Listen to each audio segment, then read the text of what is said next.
Okay. Looks like we might have everyone. Okay. All right. Welcome to an oral argument session of the Fifth District Court of Appeal. I'm Judge Eisnagel. I'm joined by Judge Sasso, and also we have our visiting judge, Judge Takis from Lake County. And so at the 10 o'clock hour, we have 19-302 Tordini versus Tordini. And I apologize if I mispronounced the name there. You can correct me. And with that, counsel for the appellant can begin whenever you are ready.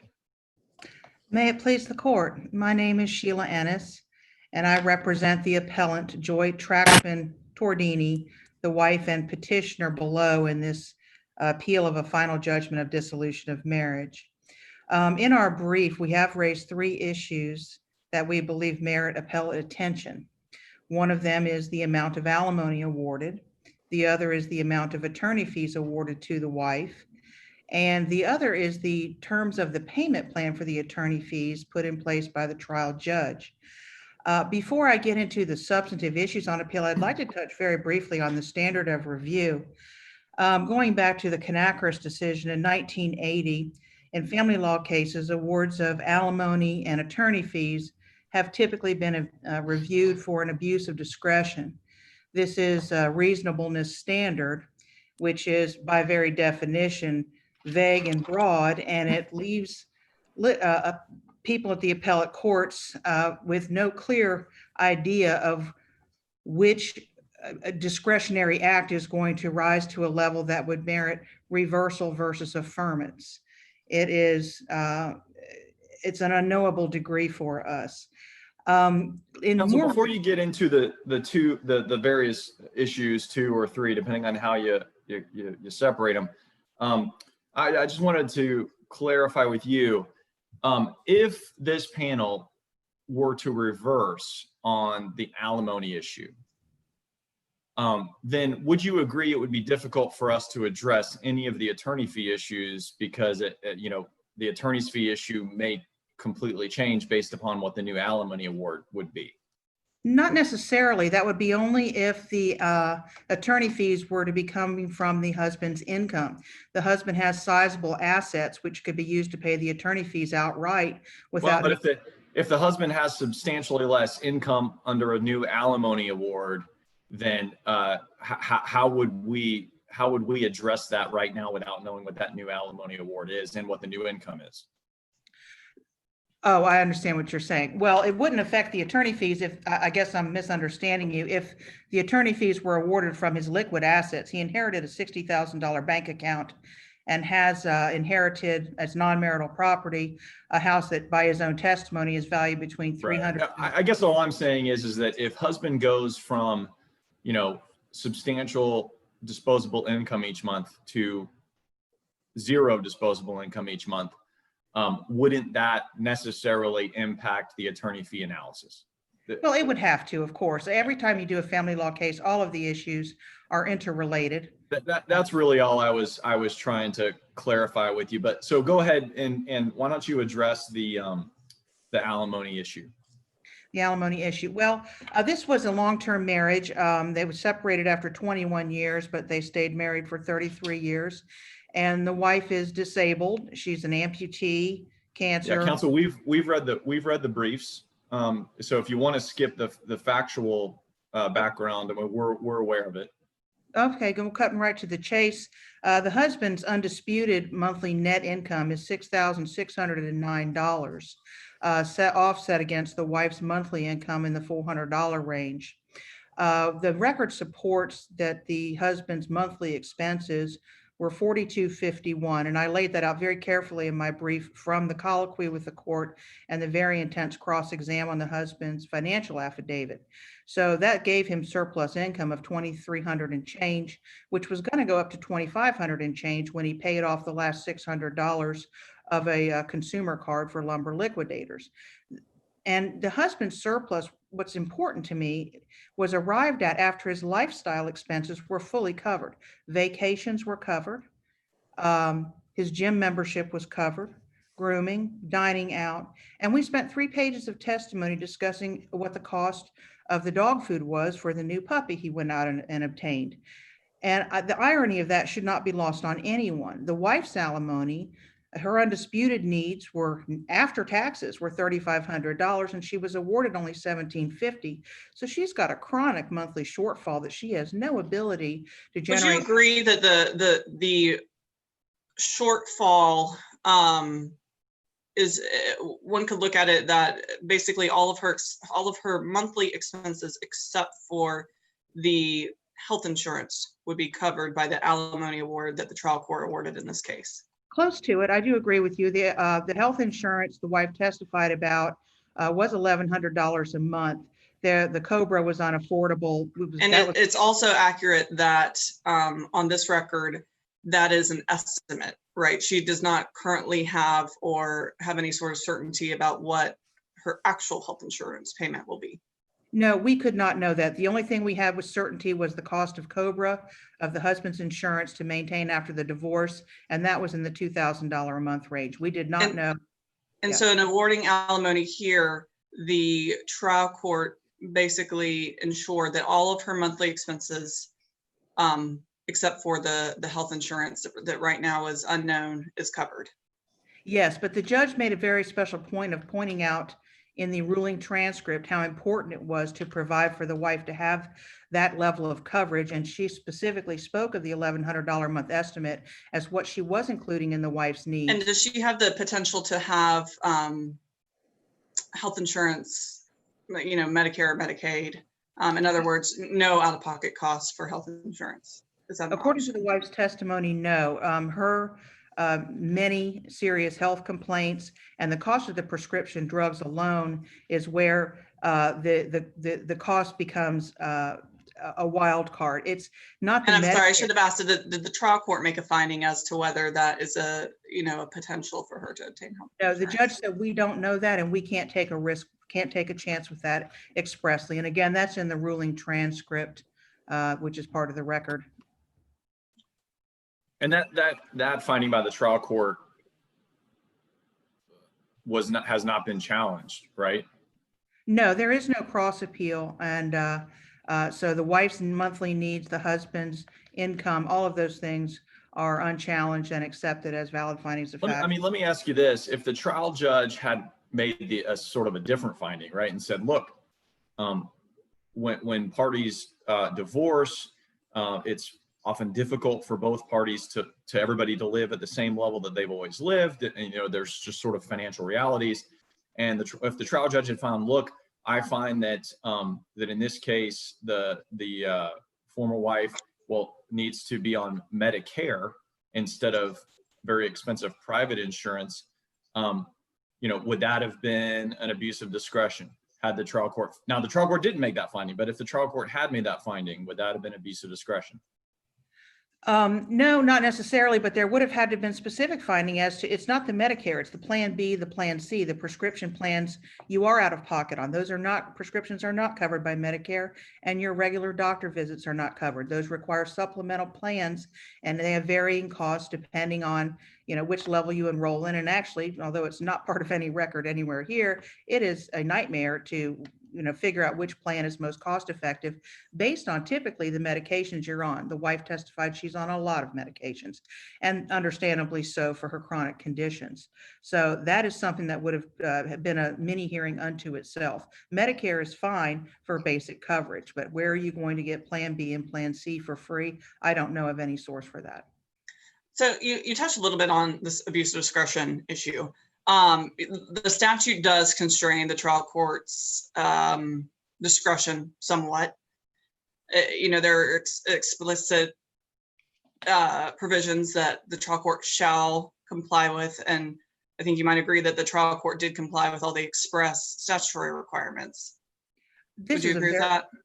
Oh, I agree. This is a very, very skilled judge who certainly went through the factors as she should.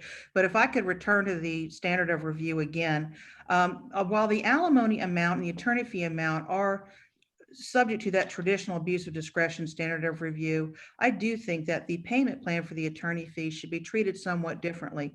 There are newer cases from the Florida Supreme Court citing back to Kanakaris that say that an abuse of discretion can also be found where a judge takes an erroneous view of the law, and that an abuse of discretion is bound to some degree in that view by the doctrine of stare decisis. It is not the free-for-all that the award amounts are. And the line of cases cited in my brief go back to the Hood v. Hood case from this court in 1989. And the court did reverse a payment plan of attorney fees, very similar to the attorney fee award in this case, a $200 a month payment plan, taking years with no statutory interest to pay off. But cases citing to that, including one, I filed a notice of supplemental authority last night. I just discovered the case. Last month, the Second District Court of Appeal brought the Hood case forward, cited it with approval along with Wright and Urbieta, and used this new standard that said these payment plans are manifestly erroneous. So yeah, so I saw that notice, and I think I agree with the overall argument. So let's apply that to alimony if we could stay on that for a minute. It looks like the argument here is that the former husband should have been paying essentially about $250 more a month in alimony. I think so, yes. So when we look at the abuse of discretion, no reasonable trial judge would have done what they did. Most of the cases that we have on that, there's $1 on alimony or a huge disparity between the expenses and what the husband should have paid. So when we're looking at here, if we're arguing over the trial court should have awarded $250 more a month, especially in light of the testimony that the former wife's friends and family contribute to her expenses at time, how can we say that the trial court abused its discretion here? What rule, how would we write an opinion saying that in this case, it was an abuse of discretion not to award $250 more a month when there is testimony that the wife had the ability, either through friends or family, to get $250 more a month? Well, the gifts from friends and family were specifically treated as and found to be sporadic, and under the law, sporadic non-recurring gifts that are not predictable are not considered income, and the wife's family members should not be required or looked to bridge that gap. In the Martinez case that I cited in the initial brief, the third DCA said it is error to allow the payor spouse to maintain their marital lifestyle while the payee spouse has no such ability. The court should have done a better job of equalizing this. The husband is, again, I go back to 3 pages talking about how much it costs to feed the new puppy he got, and my client's looking at visiting food pantries, and $17.50 a month, which is only half of her needs, and she has to pay income tax on that $17.50. Now, if the attorney fee award is reversed and the payment plan is done away with in favor of lump sum, then his ability to bridge the gap would be $450. I actually counted his discretionary income after lumber liquidators is paid off at $800. So I do not want to, adopt the view that my opposing counsel would not want us to adopt, which is take what he's got left and just cut it in half. That's not what I'm trying to do. That's not an exercise of discretion. That's just Counsel, tell me, I forgot to ask you, I apologize. Tell me how much time you want in rebuttal, and then tell me how much. 5 minutes. And then what exactly is your client's shortfall based upon the record evidence and the trial judge's findings? Well, I'd have to guesstimate what her income tax hit would be on the $17.50. Yeah, don't leave out income tax. Okay, so she has that would give her $22.04 a month in gross income minus the $17.50 that was provided for.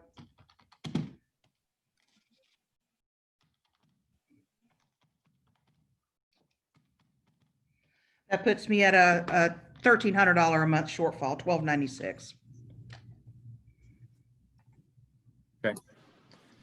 And so what are you requesting the instruction be on remand for the court to, if this court reversed, to reconsider in light of her expenses and to provide something more equitable Or do you think a certain dollar amount would be more equitable in this case? I think a remand is required. The appellate courts are not supposed to be in the business of redoing the math. I think that's what remand at trial court is for. I would ask that remand come with instructions as to any payment plan for attorney fees, that in light of this court's holding in Hood, and which is the same thing, the second Well, DCA. counsel, Hood expressly referenced the payor's substantial income. And if we reverse on alimony, it's unclear that what appellee's income will be, correct? That's correct, but Hood also referenced the husband's $117,000 in assets.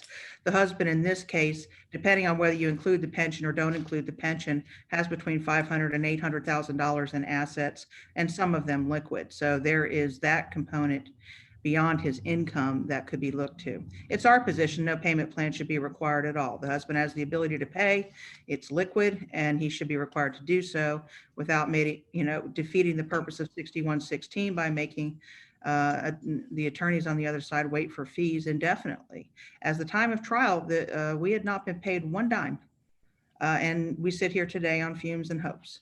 So I think that the Nichols case from the Florida Supreme Court made it very clear that fees deferred do not serve the purpose and policy of Section 6116. We need to be paid upfront and now, and statutory interest is a must. Hood certainly, without discussion, said there has to be a provision for statutory interest on the payment plan. And I think that it's just, the court may take judicial notice that in every judgment, statutory interest is a given. And I see I'm into my rebuttal time, so I'll leave it there. Thank you, counsel. Thank you. Counsel for the appellee, whenever you're ready. Thank you, Your Honor. May it please the court. Your Honor, the issue, the central issue in this appeal is my client, or is an alimony payor obligated to pay up to the extent of his monthly surplus as alimony? There's some In order to meet the need, correct? In order to meet the need, obviously, yes, Your Honor, there is that would be the threshold. But the question then becomes, where's the discretion? If a trial judge is required to determine need and ability to pay, and then is required to award the extent of a party's surplus as alimony, then the trial judge has no discretion as to the amount of alimony. The factors would be meaningless. Well, the trial judge would still have discretion in a case where both parties are above their basic needs. If both parties are above their basic needs, Your Honor, as far as their income being above their basic needs? Correct. If the trial judge would have discretion where both parties' basic expenses are being met. But yes, Your Honor, if both parties' basic expenses are being met, which is what we believe this case is, that is the exercise of discretion. Well, how? Tell me how the appellant's basic need, based on the trial judge's findings, which you aren't disputing, you're not challenging. Right. Based upon the trial judge's findings, how are the appellant's basic needs being met? Well, Your Honor, I think the court went through a painstaking process of determining what the needs are, and obviously the $3,500 a month need for the wife is where the court ended up. From that $3,500 is $1,100 for the insurance that she does not have, and we're sort of speculating that that would be the amount. In addition to that, the wife— But you're not challenging any of that. You're not challenging any of that, right? Right. So, correct. $1,100 is the health insurance amount the court ended up at, plus approximately $354 for uncovered prescription costs that she has. That would from the $3,500 need, that would leave roughly $2,000 in additional need. There were additional expenses that she had related to getting to and from doctor's appointments that were roughly $100 or so a month. Counsel, I guess I'm not following how you're answering my question. How is it, if we take the trial judge's findings as to need, which you're not challenging, so I think we have to accept those, how are the appellant's needs being met under the current plan? Because, Your Honor, the where she's at right now, her basic needs are the $1,750 because she's dual enrolled in the Medicare and Medicaid program. That's inconsistent with what the trial judge expressly found. Wouldn't you agree? Well, the trial judge expressly found that the wife, I think it was more out of a cautionary, the insurance was new, the Medicaid dual enrollment was new. So the judge left in the need for potentially a better private source of insurance. So the judge left that in as part of her need, but she didn't award it because there was just uncertainty. But well, if the judge left that in the finding of need, right, the express finding, yes, Your Honor. And you haven't challenged that express finding, what are we supposed to do with that on appeal? Well, on appeal, Your Honor, that need far exceeds my client's ability to pay. So if that need far exceeds my client's ability to pay, as the judge very strenuously went through and determined his ability to pay based on his income and his expenses, if her need of $3,500 exceeds his ability to pay, then he can't pay it. And so he can't pay any of it. If he can't pay the whole thing, then he doesn't pay any of it then? well, and that's where we kind of get back to what I think is the first issue, or the central issue on this appeal, Your Honor, is my client's showing roughly a $500 a month surplus after the payment of the alimony. And that's between his expenses, and that is before he pays the attorney's fees. So if he pays $200 a month for attorney's fees, that leaves roughly $300 and change as a surplus based on the trial court's findings. If he provides, or if that $300 is provided to the wife as alimony, that doesn't do anything to meet the need of the $1,100 in health insurance. Did you say it doesn't do anything? Well, I guess it does something, but it doesn't accomplish the entire purpose. So your position is that if you can't meet the entire need, you don't have to meet any of it. Well, I wouldn't say that that's my position, Your Honor, but in a way, yes, it is. You have a case for that, counsel? You have any law, statute, case law, anything? I couldn't find any, Your Honor, that specifically spelled that out, but I think in this circumstance, it's just a very particular circumstance in this case where. Well, counsel, wouldn't your line of thinking lead to the end result of, well, my client cannot meet her need in its entirety, therefore no alimony at all? No, Your Honor, because all these needs are broken up into individual chunks. I mean, it's all the different expenses compile one basic fundamental need. We're talking about here, one of those pieces is $1,100. And so if my client, simply because he has a $300 and change surplus after the payment of the alimony, if he is then required to just give that to the wife because he has not met her complete need yet, then that's where I started at the beginning saying, then there is no abuse of discretion. Alimony becomes need, need is paid by surplus. So whatever the alimony payer's surplus is, if that amount is lower than the wife's need, she gets his entire surplus, which then leaves the alimony payer with no wiggle room. His car breaks down, something happens, he has nothing to fall back. And the appellant has even less wiggle room, correct? Well, and that's the reality, unfortunately. The appellant has negative wiggle room. Yes? I don't know that that's correct, Your Honor. Well, based on the trial judge's findings, which you didn't challenge. Yes, Your Honor. I mean, help me out. But the trial judge's findings are right in line, and the alimony award is right in line with the last 12 years of this party's marriage. The court, when the appellant was on your client's insurance. yes, Your Honor. And she can't be on his insurance anymore, right? Right, but the evidence before the trial court that the trial judge has the determination or the ability to accept was that she's on this dual enrolled Medicare Medicaid program. But the trial judge, but counsel, the trial judge didn't accept that. Am I missing something in the findings? The trial judge didn't accept that. I think she had to have accepted it But she expressly did not, correct?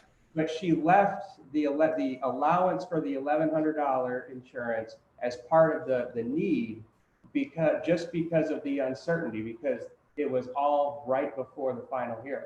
But I guess, counsel, I mean, you're not directly addressing the problem. The problem here is the trial court made an express finding as to health insurance that you have not challenged. I mean, it almost sounds like you're asking us to ignore that express finding. Didn't you need to cross appeal that? I don't believe so, Your Honor, because my client doesn't have the ability to pay the $1,100. If the court is going to say he can at least contribute $333, I think would be the after payment of the attorney's fees surplus. If that is what this court is going to do, then or what the court thinks and is thinking, then I think obviously that would be a contribution toward her need, but it's not going to meet her entire need. And it's certainly not meeting her need as it was established the last 12 years of the marriage. Let me ask you this way. So, go ahead. sorry. So, Canacaris instructs that viewing the totality of circumstances, one spouse should not be shortchanged. And on this record, we have the former husband conceding that he has the ability to pay more. And we have essentially undisputed findings that the former wife is being shortchanged. So why is it shortchanged in the sense that her expenses are not being covered? So why was it reasonable for the trial court in these circumstances to ignore the husband's stated ability to pay more and the wife's additional need? Because that's the judge's discretion. I think it's reasonable because Judge Eisnagel, you asked about are her basic needs being met? And I guess I should have pointed to the last 12 years as evidence of what her basic needs were. But counsel, I specifically asked, are her basic needs being met as identified by the trial judge in the findings? I think that's your problem. I think the biggest problem you have is that you have an express finding by the trial judge that is unchallenged. But I think if that is the situation, then the trial judge has no discretion whatsoever, because the entire surplus that my client has, whatever it may be, after payment of attorney's fees, is automatically given to the wife. So the Because she has the need, correct? So the consideration of the enumerated factors are meaningless. Well, let me ask you this. I mean, so is it your position that a trial judge in a family, in a divorce case, has the discretion to say, yeah, I think that, wife has a need for $3,500 a month, but I think that I'm going to do a plan that gives her $1,500. Yeah, I mean, at what point does it become an abuse of discretion? Zero? Well, Never? I think it depends on what the ability to pay is. If the husband's ability to pay, if the wife has a $3,500 a month need and the husband has an ability to pay $500, then I think that's where the abuse of discretion, that area is going to lie.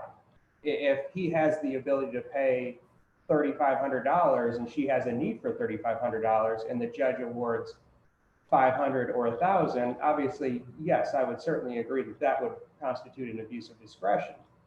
But we're not talking about so significant of a difference between what the alimony award was and what the surplus of income was. We're in the ballpark, and that's why I think the last 12 years have to be instructive for the trial judge and for the. But the last 12 years don't include this insurance issue, right?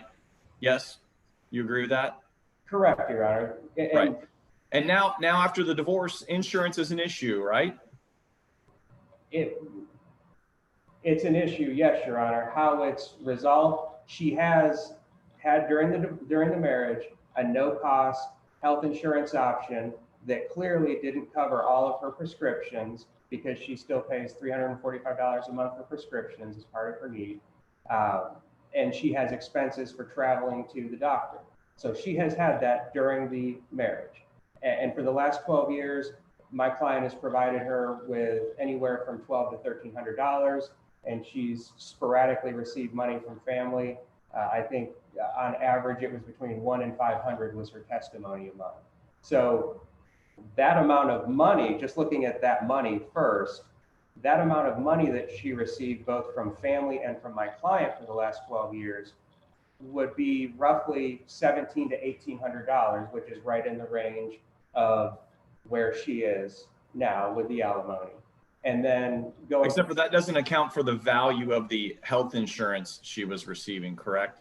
And now going to the health insurance issue, Your Honor, the second component of the marriage, with the health insurance, and it's just a difficult— I think the trial judge was in a difficult position because my client had just obtained the health insurance and dual enrolled for the Medicare and the Medicaid just a week or so before the final hearing. I wasn't the attorney at the final hearing, but I believe the timing was right, very close. So there seemed to be just some concern by the trial judge about whether that was going to be good coverage. Now, the husband testified that his father had that plan, that her doctors were all covered and most of her prescriptions were covered, and the insurance provided for, I think, 46 round trips to the doctor. So there is a potential in this record of a very comparable no-cost health insurance option that she was enrolled for. Well, Now, if the trial judge wasn't sure, how is an appellate panel supposed to make that decision? Because the trial judge has the ability, if there's an issue later on, to make a modification to the support. If there's a substantial change in circumstances and not just if it doesn't work out. Well, Your Honor, I would think that a substantial change of circumstances would be met. And I think that's part of the reason the court left the $3,500 need as it is to include the private health insurance policy, is because if boots are on the ground and this Medicare, Medicaid dual enrollment program is just horrible and it's not going to work, that actually cuts against your argument a little bit, because by leaving it in there, the court has anticipated that this cost is going to be incurred by the former wife, and the standard for modification, of course, includes unanticipated substantial change. So right now, in terms of looking down the road of modification, we're assuming that the wife is going to have this need for $1,100 a month insurance. Well, yes, Your Honor, but I think, like I said, the judge was erring on the side of caution to include that in. But counsel, I guess, look, we keep talking. I mean, I feel like we're going in circles about this. So let me try one more time. I mean, isn't there some meaning, some substantive meaning to the trial judge's finding on insurance? I mean, or was it almost seems, I can't help but conclude that you're arguing that it was a meaningless finding. It wasn't a meaningless, as far as including that in the $3,500 in expense. What meaning does it have? What impact does it have on the case? Well, the meaning that it has, Your Honor, is that the wife's expenses or her need is not being met by the current alimony award. That's not disputed. There's clearly a $1,250, or actually more than that, $1,850 difference, $1,750 difference between what she was awarded and what her need is. There are many circumstances where if a party's income, the payer's income increases in the future, she can come back and get a modification only if that need is included in her original need. So that language establishing her need for what it is with the private insurance had to be in there. But Can you address, you alluded in the brief to this idea that we shouldn't be looking at the alimony in a bubble, and that in the context of the equalizing payments that were awarded in this case, that the alimony award would not be an abuse of discretion.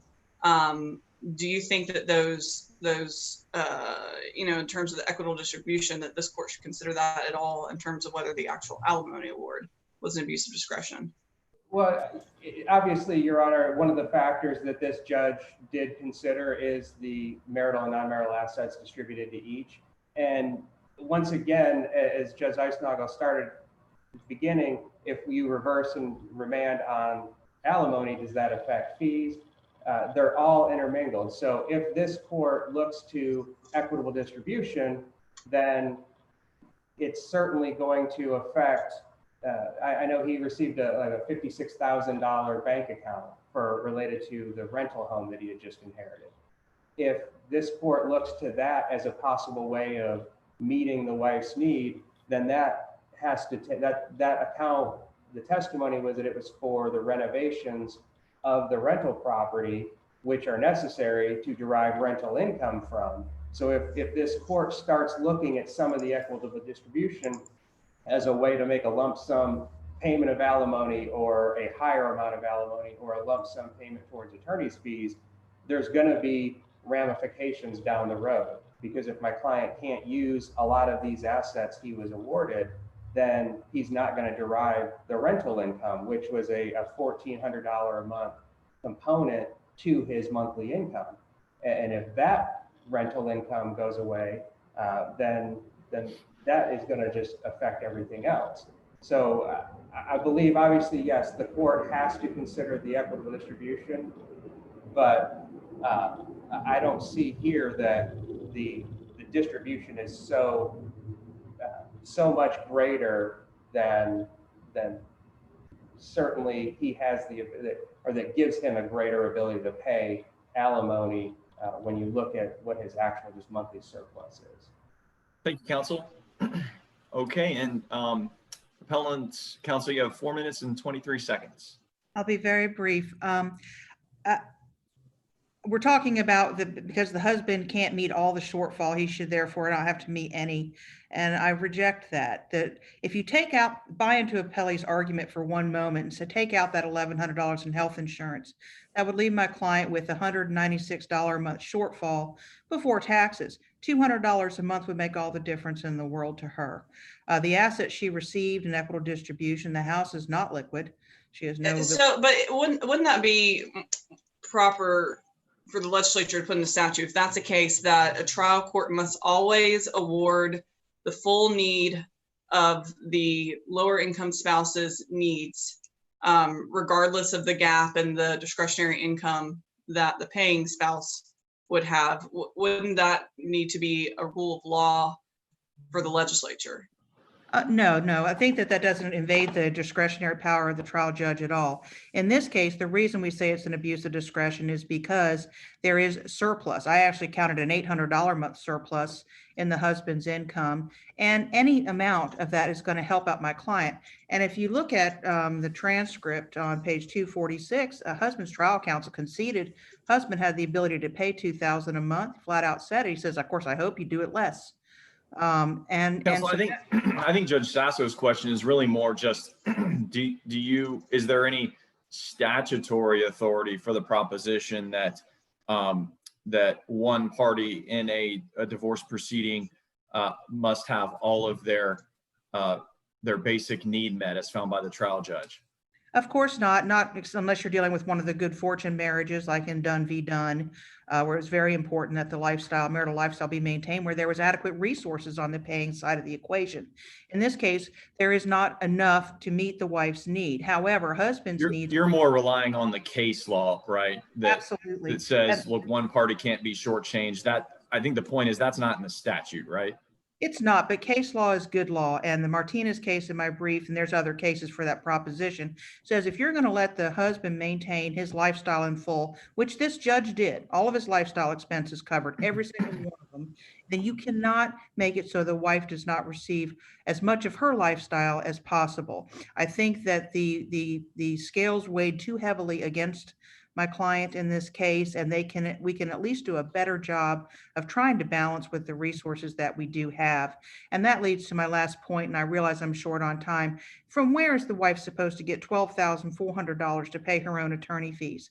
Out of a $30,000 inherited quadra that she would have to pay taxes on, and erode half of it with taxes and paying our fees from a house that's a non-liquid asset. We didn't raise the issue on appeal, but the wife lost the benefit of 12 years of accumulation of retirement accounts because our judge chose a valuation date on the retirement assets of 2006 and not 2018. We think that was within the judge's discretion, and she gave good reasons for making that ruling, so we did not take a pot shot at that on this appeal. But that needs to be looked at. So the husband has maintained all of his retirement accounts less $30,000. And if you include his pension worth $366,000 alone and the other 3 retirement accounts, the husband made out very well in assets and not just excess income. We do think that it was an abuse of discretion to require the wife to pay her own attorney fees at all, especially when she has no income discretionary left over to do so. We think the husband's alimony can be bumped up and help her out a little bit, even if he can't meet all the needs. And we just ask for a remand with instructions as to any payment plan for attorney fees to include statutory interest and a reasonable duration. I can't thank you enough for allowing us to appear here today. I know there was a motion to dispense with oral argument, and I thank you so much for the opportunity. Thank you, counsel. And with that, Thank you. we are in recess.